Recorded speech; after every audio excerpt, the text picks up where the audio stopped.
What is up, everybody? Welcome back to the Sneaker Circle. It's your boy Danny with another review, and in today's video I actually got my hands on a pretty cool pickup. So in front of us today we have Travis Scott's signature sneaker from this year. So we've seen two other colorways besides this one, and I am talking about the Cactus Jack or the CJ1 T-Rexx. And this model for him came out this year, and we are currently on our third color. I kind of forgot these were even releasing until a few days ago. Kith came through on a retail win in store, so that is what I'm going to be reviewing today. So traditionally, if you watch my videos before, I do like a whole second angle unboxing thing, but I kind of want to just do it here, real time. I want to show you how much layers of packaging this is all in. So quick look at the box because it is custom for these. So you have Jack right here, that is the size if you're looking for your own pair. You have Jumpman on the side here, another Jack, and if you notice these like little cutouts here, it kind of reminds me of what Virgil was doing on his boxes. You have a cutout right here, and this whole thing just comes off. You see cutout, you see another Jumpman there. Cactus Jack on the side, bam. There's like text on the paper itself too. I'll try my best to show you that. It's like brown on brown. It's not gonna be the easiest thing to show. All right, so first you go through one layer of paper. Super normal, right? Then they come in this canvas dust bag. So you heard that? They're also individually wrapped. All right, so individually wrapped. You also got this little hit right here, this sticker. Just in case you can't read it, it says this Jack graphic will wear off with use over time.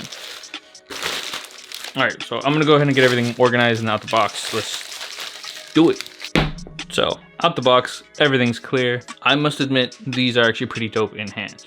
So letting you check out the sneaker just like that. These did retail the 26th of November, so a couple days ago from when I'm recording this video. I have to admit, these are way better in hand. So retail on these is $200. You were able to secure them through sneakers, through boutiques like I did. So my pair came directly through Kith via raffle. And then that third option is Travis's website, but unless you're, GOAT, I don't think you're really gonna get an invoice from them at all. So I did mention this is one of 3 other colorways we've seen before. So the other colorway is this Sail colorway, and it released side by side with this one, which is dubbed University Red. I don't really remember how those released. I think it was sneakers. I think one was exclusive to Trav's site. I don't remember the details too much. All I know is I didn't get anything. And what's really super interesting about this sneaker, to me at least, is that this is his first, I think Nike and Jordan Brand is trying to dub it as like a performing athlete because he performs on stage. And ooh, the Ragers. They gave him his own model, which it's cool. And it kind of goes on brand with what he's been trying to do with other Nike entities. So we did see a year or two ago him do Air Trainers. We saw 2 colorways. They bricked. So those things, in my opinion, I did review them on these channels. I felt like the quality was bad. I felt like not a lot of effort was put into it. He probably just wanted Air Trainers, and they Scottified him, These feel on brand with what he does, his collaborations, his collections. If you look at his 6s, if you look at all his Air Jordan 1s, they just line right back up. But since it's his signature model, we are seeing other hints of what inspired these. So I bring up the Air Trainers because those remind me of these the most. So taking a look at the sneaker itself, besides all the yapping. So the model's dubbed officially the CJ1 T-Rexx.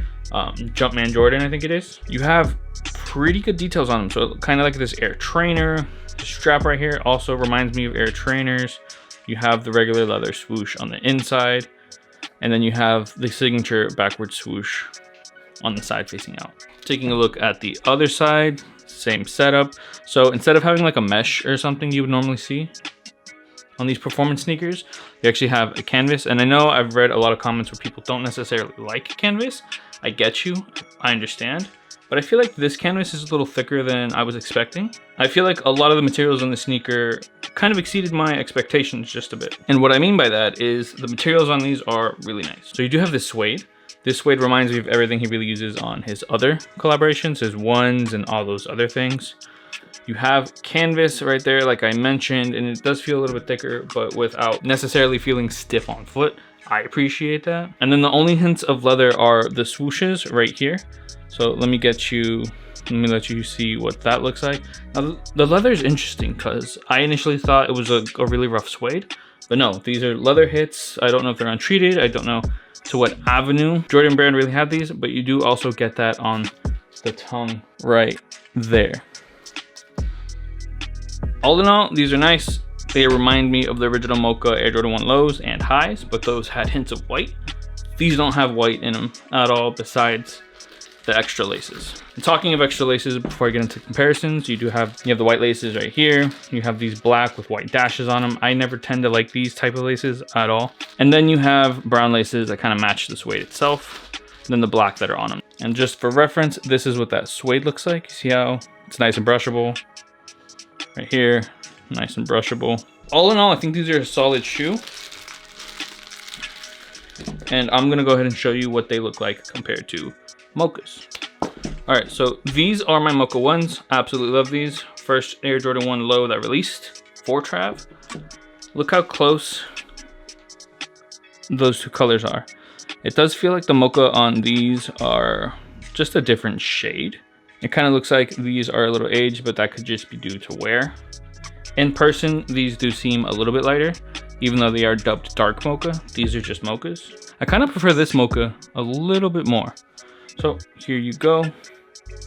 And I wonder if they are very different compared to the 1 high. So let me grab those. All right, so these are my 1 highs. I got these directly from Sneakers.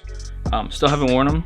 They're kind of my rainy day shoe. Either something great in my life happens again, or I need to sell them. Comparing those two as well, you run into more of a common, like the Mocha's a little bit closer, but this is just a shade different. When comparing to here, I feel like since the lows are a little more used and maybe that hint of red is kind of tricking my eyes, the Mocha kind of shifts, you know? Or, you know, these two just never were eye to eye. Like right there, they look the same, but I feel like that leather is just, or that hint of red is just throwing me off. So bam, see right there, they look exactly the same.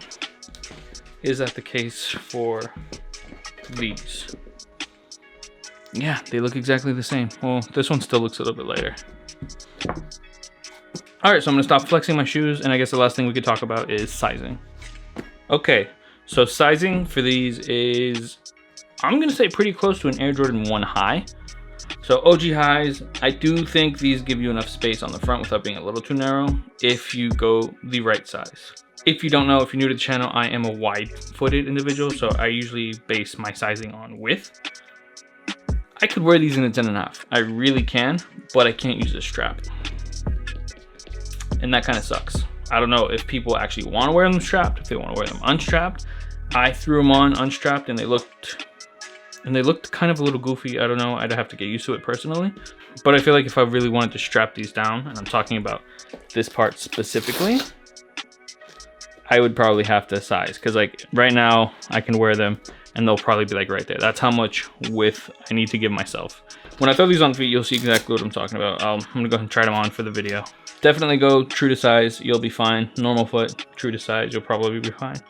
If you're wide-footed, maybe you want to go up half. I would love to try these in an 11, but as much as I'm talking about them, I do feel like this sneaker isn't a must-have in my collection. Like, I could get rid of these for something else.